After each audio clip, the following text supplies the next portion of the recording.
everyone, welcome to MedVids. This is Dr Adnan and today we will discuss about upper GI bleeding versus lower GI bleeding. So I draw a diagram here like human body. So if you could see that we have a ligament of Treitz somewhere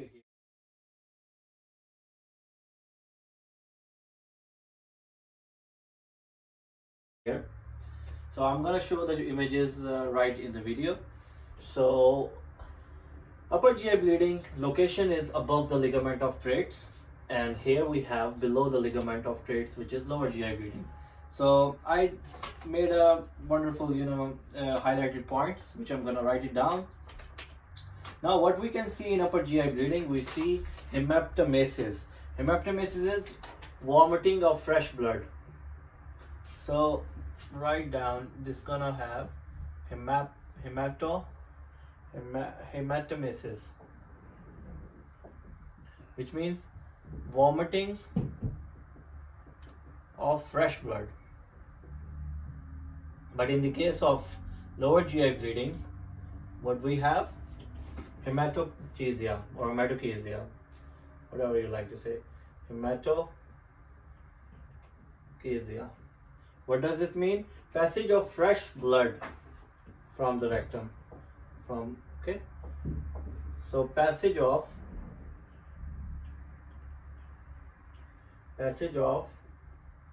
fresh blood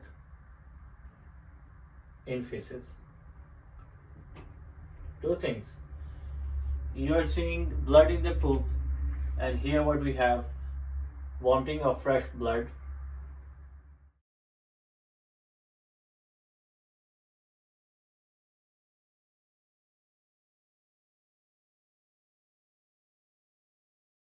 Which you are vomiting. So hemoptymesis versus hematochezia. Now also think about, we have a bright red blood, we call it BRB, bright red blood per rectum.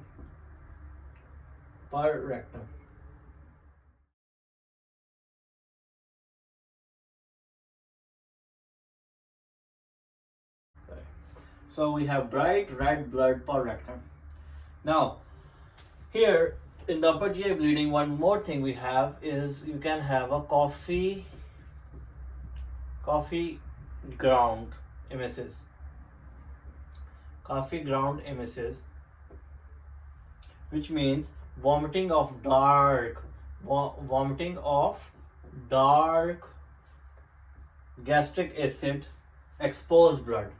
Dark gastric acid exposed blood. Gastric acid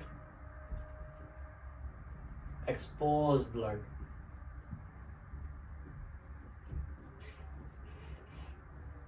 So we have two types: hemoptymesis, vomiting of fresh blood; vomiting of dark gastric acid exposed blood, which is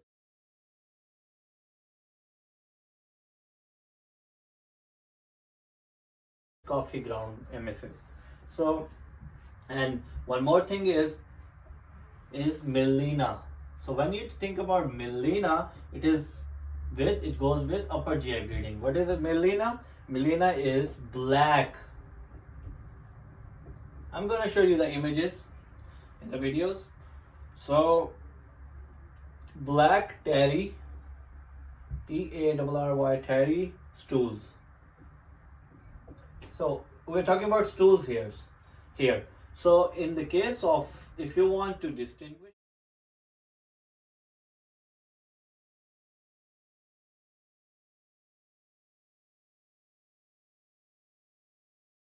between upper GI, lower GI bleeding, in the case of stool, melena will be black tarry. But in the case of bright red blood per rectum or fresh blood in feces, it's gonna be lower GI bleeding. So pretty much think about hemoptymesis, vomiting of fresh blood; coffee ground emesis, vomiting of dark gastric exposed blood; and melena, black tarry stools, upper GI bleeding. Lower GI bleeding, hematochezia, passage of fresh blood in the feces, bright blood per rectum. Now we're gonna see the causes of upper GI versus lower GI. So what do you think, what is the most common cause of upper GI bleeding? Is always peptic ulcer disease. Peptic ulcer disease. And in the case of lower GI bleeding, we have diverticulosis. Diverticulosis. Now let's talk about more causes. Upper GI bleeding, we have H. pylori, which also leads to peptic ulcer disease. You can put it together. More cause, esophagitis. We have gastric cancer, we know that. So whatever going on here, esophagus or GI gastritis, you can also write gastric carcinoma. We have esophageal varices here, esophageal varices, miliary wise tear, miliary wise tears. Now here we have diverticulosis, we have a vascular causes, we have neoplasm. So vascular causes, we have diverticulosis is anatomical cause. This is what we have. Ischemic.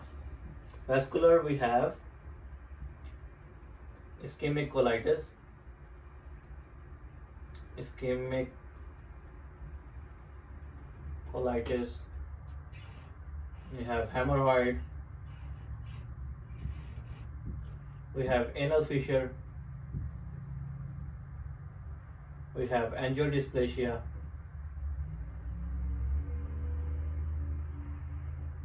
Colorectal cancer, whatever going on here. Colorectal cancer. Now we have inflammatory causes. We have IBD, inflammatory bowel disease.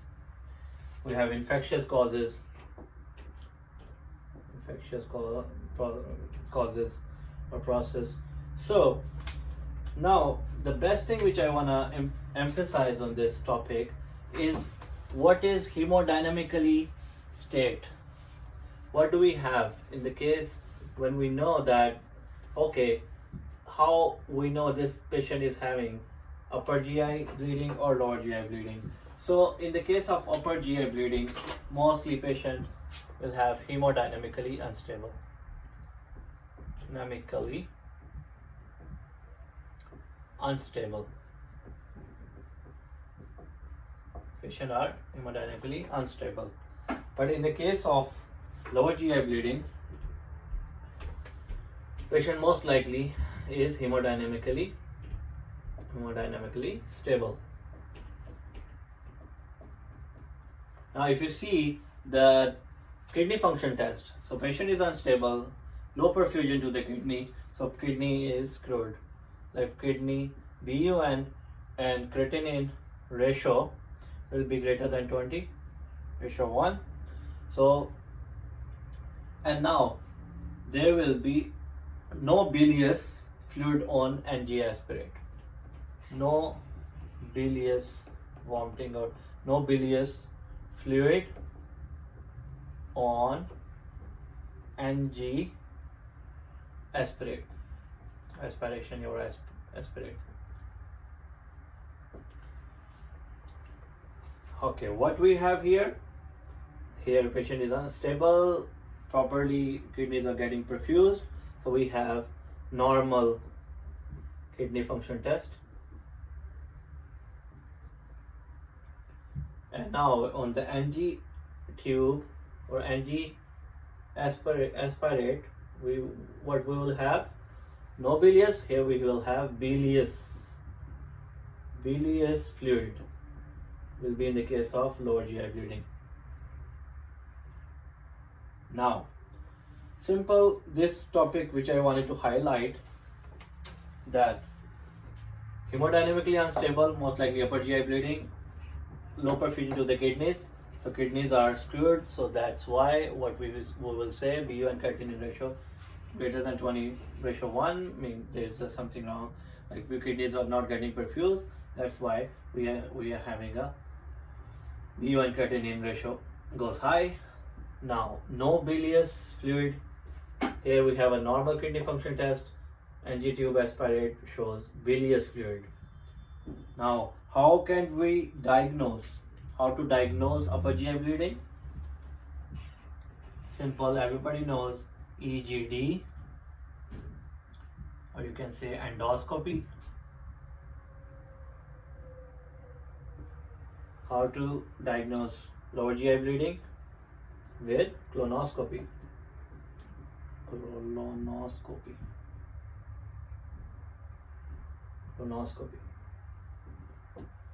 So this one is very easy. Like I try my best to make it very simple for the exam. So if anything I miss, comment in the section, and please remind me what else I can add in this lecture. So stay tuned and subscribe for more.